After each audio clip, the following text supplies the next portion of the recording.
आज हम प्रोजेक्ट परख तैयारी उड़ान की के तहत जिला प्रशासन पाकुड़ द्वारा निर्मित जैक बोर्ड के वर्ग 10 के हिंदी ए सेट 2 के खंड 1 पर आज हम लोग चर्चा करेंगे।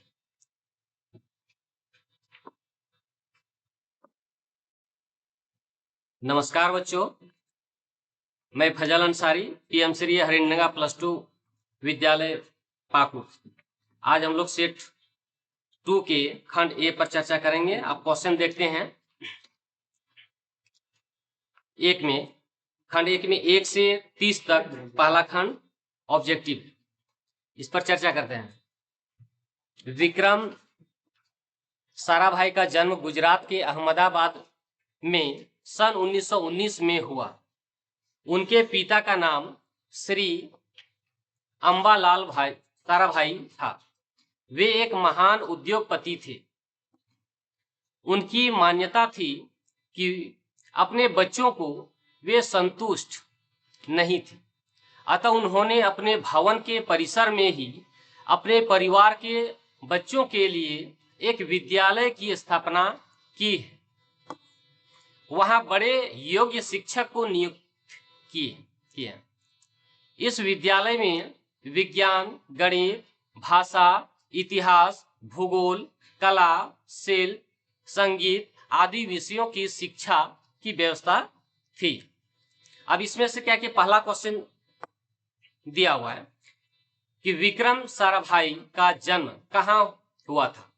अब यहाँ पर ऊपर में ही दिया हुआ है, उसमें देखेंगे ऑप्शन 4 में, ऑप्शन 4 खंड दिया हुआ 4 भाग में है। अब इसमें देखते हैं कि अहमदाबाद, तो अहमदाबाद ये आंसर 1 का हो गया है। दूसरा नंबर क्वेश्चन पर देखते हैं कि विक्रम साराभाई के पिता एक थे। अब एक क्या थे? 4 ऑप्शन है, अभिनेता, उद्योगपति, डॉक्टर, नेता। तो यहाँ पर हम लोग क्या कि पैराग्राफ में ही देखें क्या वो उद्योगपति थे। अब क्या कि तीसरा नंबर देखते हैं प्रश्न, अंबालाल ने अपने भवन के परिसर में किसकी स्थापना की? किसकी स्थापना की? तो एक विद्यालय की स्थापना की, जहां पर क्या कि शिक्षा की बढ़ावा के लिए यह बनाया गया था। चौथा नंबर प्रश्न, विद्यालय का संधि विच्छेद डैश है, यानी विद्यालय का संधि विच्छेद क्या है? तो इसमें देखते हैं, इसको तोड़ेंगे तो विद्या जोड़ आलय इक्वल टू विद्यालय होता है। अब आगे देखते हैं कि प्रस्तुत पद्यांश को पढ़कर प्रश्न संख्या 5 से 8 के लिए सही विकल्प का चयन करना है। इसमें देखिए कि अब न गहरी नींद में तुम सो सकोगे, गीत गाकर मैं जगाने आ रहा हूं, अतल अस्ताचल तुम्हें जाने न दूंगा, अरूण उद्याचल सजाने आ रहा हूं, कल्पना में आज तक उड़ते रहे तुम, साधना से सिहर कर मुड़ते रहे तुम, अब तुम्हें आकाश में उड़ने न दूंगा, आज धरती पर बसाने आ रहा। ये पंक्ति दिया हुआ है बच्चों। अब इस पर क्या कि पढ़कर ये प्रश्नों का उत्तर देखेंगे। कि 5 नंबर प्रश्न है कि लोग कैसी नींद में सो रहे हैं। तो यहां पर देखेंगे कि गहरी नींद में। तो कैसी नींद में सो रहे हैं बच्चों? तो गहरी नींद में सो रहे हैं। अब यहां पर देखेंगे 6ठा नंबर प्रश्न, कवि कैसे जगाने आ रहा है। कवि कैसे जगाने आ रहा है। अब यहाँ 4 ऑप्शन है, इसमें देखेंगे कैसे, तो गीत गाकर, कवि गीत गाकर जगाने आ रहे हैं बच्चों। आगे देखते हैं 7वां नंबर कि लोग किससे सिहर कर मुड़ते रहे। तो इसका आंसर होगा साधना। 8 नंबर, आकाश का पर्यायवाची शब्द है, यानी 4 ऑप्शन में 1 दिया हुआ है, तो आकाश का पर्यायवाची शब्द है गगन।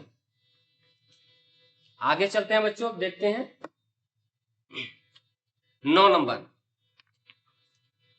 इसमें दिया है कि निम्नलिखित प्रश्नों के सही विकल्प का चयन करें। 9 नंबर, रचना के आधार पर वाक्य के कितने भेद हैं। तो रचना के आधार पर वाक्य के 3 भेद होते हैं। 10 नंबर, सरल वाक्य का उदाहरण है। यानी यहाँ पर क्या कि 4 ऑप्शन दिया गया है, उसमें जो सही है उसको चयन करना है।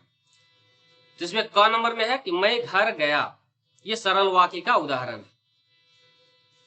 11 नंबर में दिया हुआ है कि रहीमन पानी राखिए बिन पानी सब सून में कौन सा अलंकार है। इस पंक्ति में अलंकार को चयन करना है। ये 4 ऑप्शन में ये देखते हैं कि क नंबर श्लेष अलंकार, इसमें श्लेष अलंकार है। 12 नंबर, राम गाड़ी चलाता है, किस वाच्य का उदाहरण है।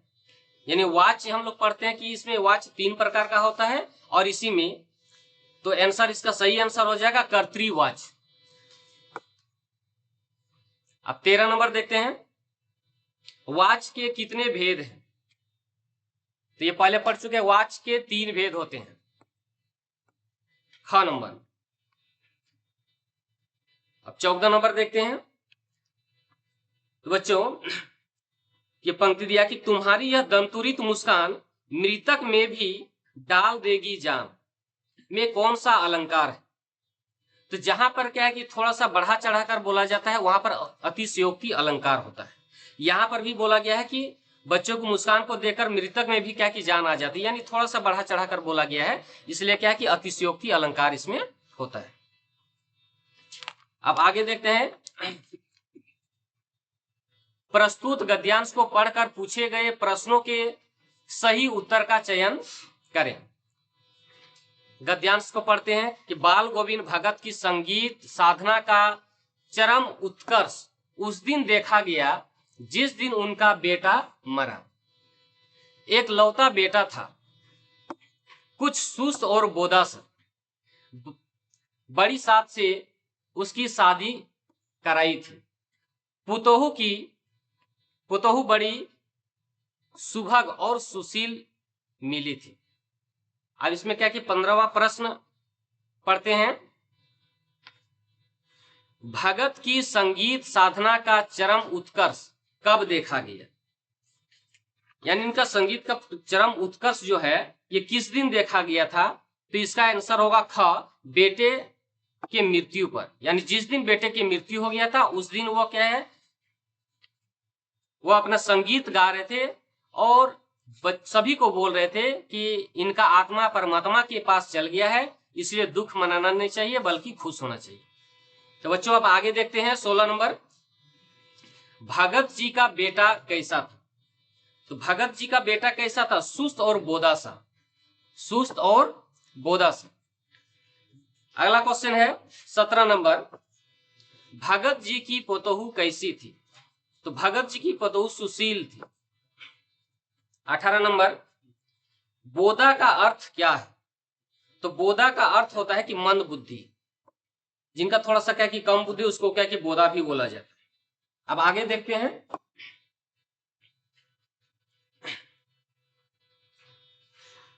देखिए प्रस्तुत गद्यांश को पढ़कर पूछे गए प्रश्नों के सही उत्तर का चयन करें। उधो तुम हो अति बड़भागी, अपरस रहत स्नेह तगाते नहीं मन अनुरागी, पुरेनी पात रहत जल भीतर ता रस देह न दागी, ज्यो जल माह तेल की गगरी बूंद न ताको लागी। ये सूरदास द्वारा क्या कि लिखा गया है। इस पंक्ति के माध्यम से अब आगे प्रश्न को देखेंगे। तो 19 नंबर में दिया हुआ, इस पद के रचयिता कौन है। तो इस पद के रचयिता है सूरदास। सूरदास ने क्या किया, पंक्ति लिखे हैं अपने पद। अगला प्रश्न है कि गोपियां किसे बड़भागी कहती है। तो गोपियां ने क्या कि उद्धव को बड़भागी कहते हैं, क्योंकि वो क्या कि कृष्ण के साथ रहते हैं, इसलिए उनको बड़भागी कहा गया। 21 नंबर में देखते हैं बच्चों कि कौन स्नेह के बंधन से नहीं बंधा। तो इसमें है उद्धव, क्योंकि ये कृष्ण के साथ है लेकिन प्रेम के उस बंधन में नहीं बंधे हैं, इसलिए क्या कि उद्धव का पीड़ा को समझ नहीं पा रहे। आगे देखते हैं 22 नंबर, पुरैनी पात का अर्थ क्या अर्थ है। तो पुरैनी पात कमल का पत्ता को कहा जाता है, कमल का पत्ता। चलिए 23 नंबर, कि गोपियां किसे हारिल की लकड़ी कहती है।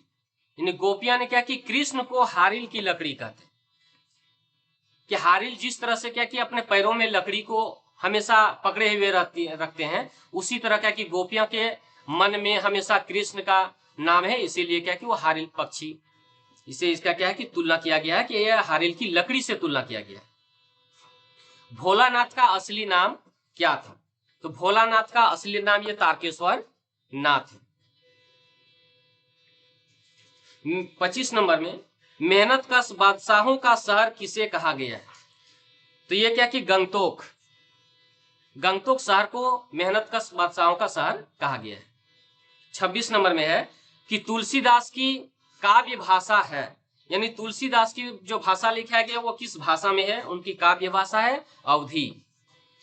अवधी में वो अधिकतर किताब को लिखे, अधिकतर रचना रचे।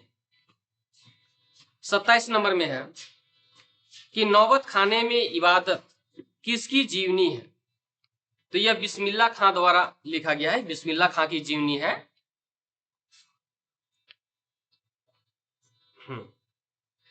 28 नंबर देखते हैं, मैं क्यों लिखता हूं, लेखक कौन है? मैं क्यों लिखता हूं, इसके लेखक है अज्ञेय, अज्ञेय जी ने क्या है ये लिखे। 29 नंबर, कस्बे वाले किसे कैप्टन बुलाते थे? कस्बे वाले चश्मे वाले को कैप्टन बुलाते थे। चश्मे वाला ने ही नेताजी की मूर्ति पर हर दिन चश्मा बदलते रहते थे। अब इस खंड का अंतिम प्रश्न है, 30वां प्रश्न, ट्रेन में नवाब साहब ने क्या खरीदा?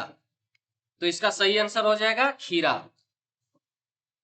लखनवी अंदाज से यह प्रश्न है, ये लखनऊ शहर में ये स्टेशन का चर्चा किया हुआ है, उसमें वो क्या कि नवाब साहब जो बैठते हैं वो क्या कि खीरे लेकर ट्रेन पर बैठते हैं।